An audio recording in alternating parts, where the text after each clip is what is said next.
Hello everyone. तो knowledge capsule के next episode में आपका स्वागत है।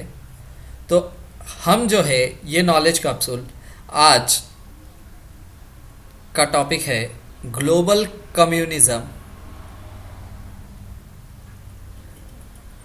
Communism and socialism. तो ये टॉपिक के ऊपर हम 5-6 वीडियोस बनाएंगे और उसके अंदर जो है ये पहला वीडियो है that is on the evolution of Mankind, यानी कि मानवता का जो विकास क्रम है उसके बारे में हम पूरा पढ़ेंगे। And this is presented by me that is Imran Shaikh. तो शुरू करते। The present modern age of mankind has evolved from a primitive hunter gatherer stage.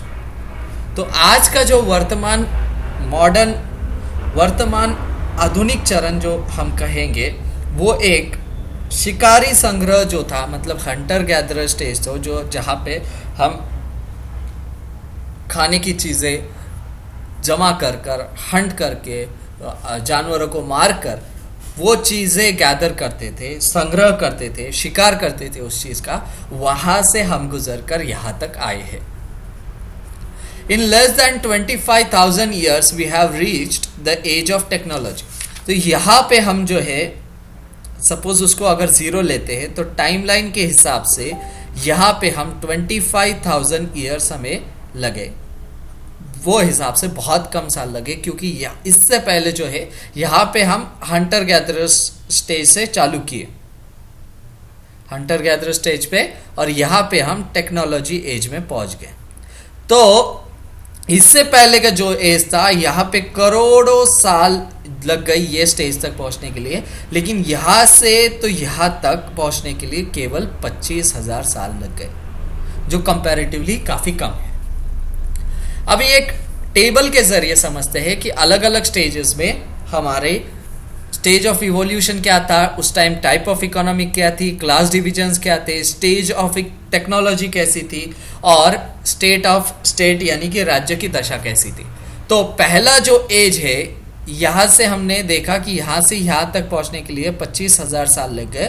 तो ये स्टेज को हमने लगभग 500, 1000, 10,000 साल के हिसाब से हमने डिवाइड किया है। तो हंटर गैदरर स्टेज यानी कि शिकारी संग्रह स्टेज, तो इस टाइप इकोनॉमी का कोई सवाल ही नहीं था, क्योंकि सर्वाइवल की चिंता पड़ी रहती थी कि अगर आप केज में सो रहे हो तो रात में से कौन सा शेर आ जाएगा, कौन सा जानवर आ जाएगा और आपको उठा के ले जाएगा, खा जाएगा, इसका भरोसा नहीं था। तो सर्वाइवल की यह स्थिति बनी हुई थी। क्लास डिवीजन नील था, कुछ पता ही नहीं था, टेक्नोलॉजी जीरो थी, नील थी, और स्टेट ऑफ स्टेट भी नील था।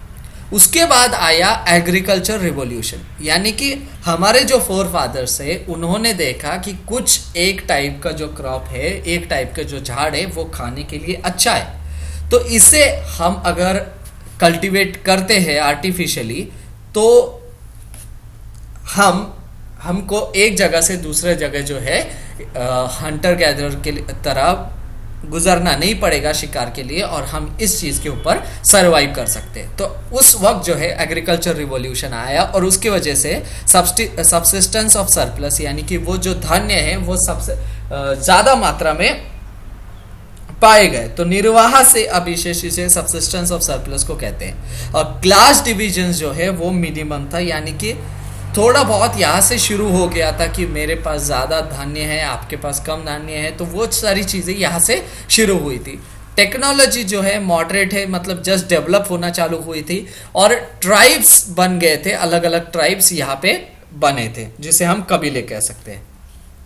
उसके बाद आया इंडस्ट्रियल रिवॉल्यूशन, यानी कि औद्योगिक क्रांति। इसके अंदर जो टाइप ऑफ इकोनॉमी जो है सरप्लस बन गई, यानी कि अभिशेष बन गई, और यहाँ पे जो है क्लास डिवीजन चालू हो गया, रिच वर्सेस पुअर का, यानी कि अमीर वर्सेस गरीब का। और यहाँ पे टेक्नोलॉजी काफ़ी डेवलप हो गई, मॉडरेट टू हाई पहुँच गई, और राज्यों का यहाँ पे स्थिति जो थी, राज्यों की दशा जो थी वो नेशंस बन गई, यानी कि राज्य बन गई। ये इंडिया है, ये पाकिस्तान है, या फिर ये इंग्लैंड है, ये यूके, ये फ्रांस, ऐसे जो है यहाँ पे नेशंस बन गए।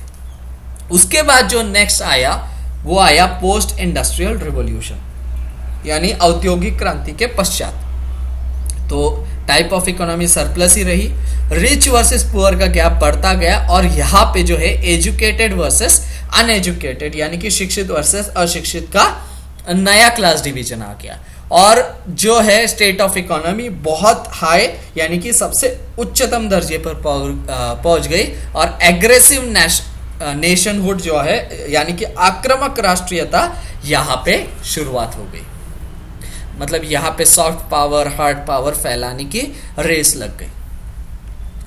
Resource and asset distribution became an की कंसर्न। तो रिसोर्स यानी कि संसाधन और एसेट डिस्ट्रीब्यूशन यानी कि अस्तित्व का वितरण जो है एक मुख्य मुद्दा बन गया।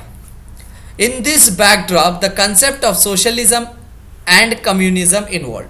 तो इसी पृष्ठभूमि में जो है समाजवाद और साम्यवाद का उदय हो गया। समाजवाद का क्या बेसिक फंडा है कि स्टेटलेस वर्ग हो, मतलब कोई इकोनॉमी नहीं हो, कोई नेशनहुड नहीं हो, कोई देश ना हो, ये एक सोशल कम्युनिज्म का जो है ये बेसिक कंसेप्ट है। और जहां से हम इवॉल्व हुए हैं यानी कि शिकारी संग्रह यानी कि हंटर गैदरर स्टेज से, वहां पे ऐसी परिस्थितियां थी।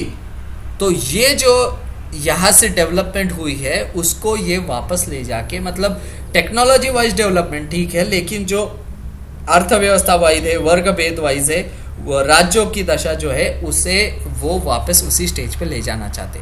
तो communism is a extreme form of socialism, यानी कि साम्यवाद जो है समाजवाद का एक चरम प्रकार है, because it aims at instant change in society, क्योंकि वो जो है समाज में तुरंत परिवर्तन चाहता है, which is possible only through revolution. तो कम्युनिज्म जो है सोशलिज्म का ही एक प्रकार है, लेकिन ये एक्सट्रीम फॉर्म है क्योंकि ये तुरंत परिवर्तन चाहता है। और तुरंत परिवर्तन कैसे आ सकता है? सिर्फ रिवॉल्यूशन से आ सकता है, यानी कि सिर्फ क्रांति से आ सकता है।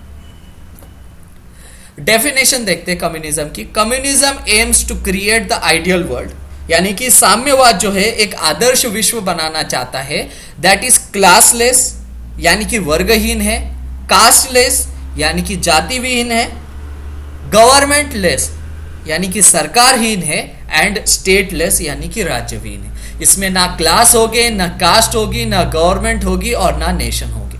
ये कम्युनिज्म का डेफिनेशन है। Thus, communism aims at a society which is of for by the working class.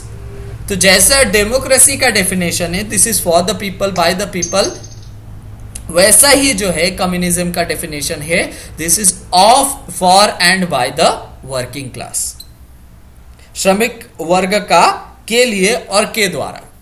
Hence communism is equal to revolutionary socialism. इसीलिए हम कह सकते हैं कि जो साम्यवाद है वो एक क्रांतिकारी समाजवाद है।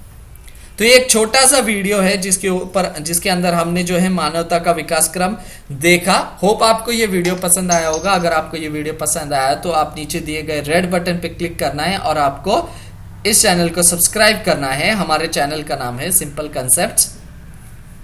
इसके ऊपर जो है हमने 1100 से भी ज़्यादा वीडियोस अपलोड किए जो आपको अलग अलग कॉम्पिटिटिव एग्जाम्स के प्रिपरेशन में काम आएंगे।